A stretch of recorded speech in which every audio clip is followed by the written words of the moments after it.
This guy, Nick Wallenda, whatever his name is. He's from the Flying Wallenda. I've done my research on this guy. The Flying Wallendas, that was coined that name in 1940 by the press. He was actually a part of the family called the Great Wallendas before that. A family of daredevils and a circus act family that, you know, travels around and does things that captivates people's attention and blows people's minds. And I would assume the people at ABC that signed on to do this knew of the grandpa or the great-great-grandpa that used to do wildly crazy things. But in the world that we currently live in, nothing that he does is impressive. Sorry, Nick, I am very sorry. I respect the fact that you believe in the God and you've written a book and you're selling all these things. And I respect the fact that you think of these grand ideas. But if I'm going to be sold on death, which is what a Daredevil act is being sold on death, I don't want to turn on that thing, especially in the middle of the best crap television time of year, which is politics right now. I mean, it's just great crap television out there, let alone Zion and Luca playing. I'm being told to change the channel to ABC because there is a Daredevil doing death-defying stunts. And I turn it on, and this guy's walking across a volcano with a gas mask bigger than Laramie Tunsil had on. And I'm like, oh, this is cool. This is really cool. But just like when he walked across Niagara Falls and just like whenever he did the building, it's hard not to look at him and be like, look at the volcano and be like, this is cool. And then you immediately see that tether that's just right behind him.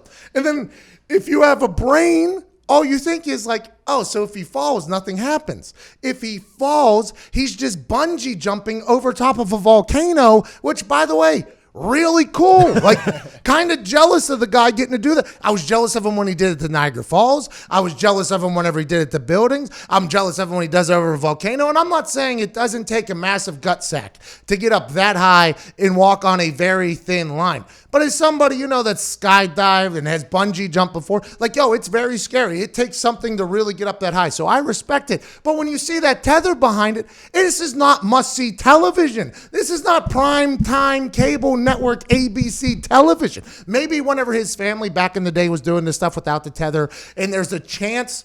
Now listen, I'm not wishing for anybody's death, but if I'm being sold on death-defying stunts, I would like to know that that first word is possible. And if it's not possible, I feel like I'm lied to. I feel like I'm being scammed. And there was no chance of Nick Wallenda experiencing anything bad last night other than completing a 31-minute walk across a volcano. Congrats. Put that on your Twitter bio. Or he went bungee jumping over a volcano, which is cooler than anything anybody else has ever done. Here's 5 things that just came to the top of my mind that are more dangerous than what Nick Wallenda did last night. Well, hello there. Utilize the promo code PAYTHEBILLS and get $20 off your first order from SeatGeek. Now, back to the magic. Okay, number 1. Licking your fingers while giving a press conference about how dangerous it is to touch your mouth with your hand during the coronavirus era, like that lady did in that press conference just the other day. She comes up, she says, listen, the way this thing gets spread is if you touch your nose, mouth, or eyes, and then 2 seconds later, the lady sticks her entire hand in her mouth to change over to the next page because she has incredibly dry fingers. That is more dangerous than what Nick Wallenda did last night, especially with this coronavirus that's taken out the olds, which I'm not saying she was old. She was older. That's more dangerous than what Nick Wallenda did. Number 2, being an old on the sideline of an XFL game.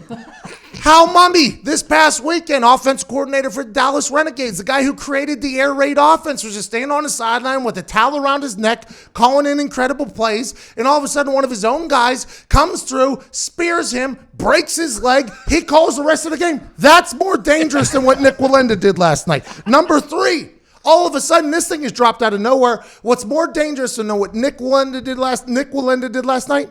Getting soup from a grocery store is now more dangerous than what Nick Wallenda did last night. You got these old whites going into these grocery stores, taking the ladle, dipping it in, and drinking straight out of it and putting it back into the thing. Coronavirus is bouncing around the earth. That's more dangerous than what Nick Wallenda did.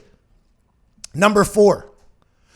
Definitely more dangerous than what the Wallenda guy did last night is diving headfirst off of a pontoon into 4-foot water.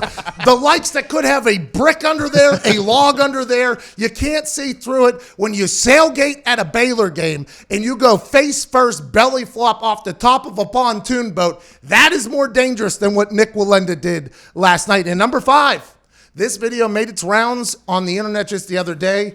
This is more dangerous than almost anything going. He tried to bungee jump. These guys try to bungee jump, but they make the bungee longer than the actual fall. So these dudes in Africa are just base jumping off the top of something, face first, right into earth. Pow!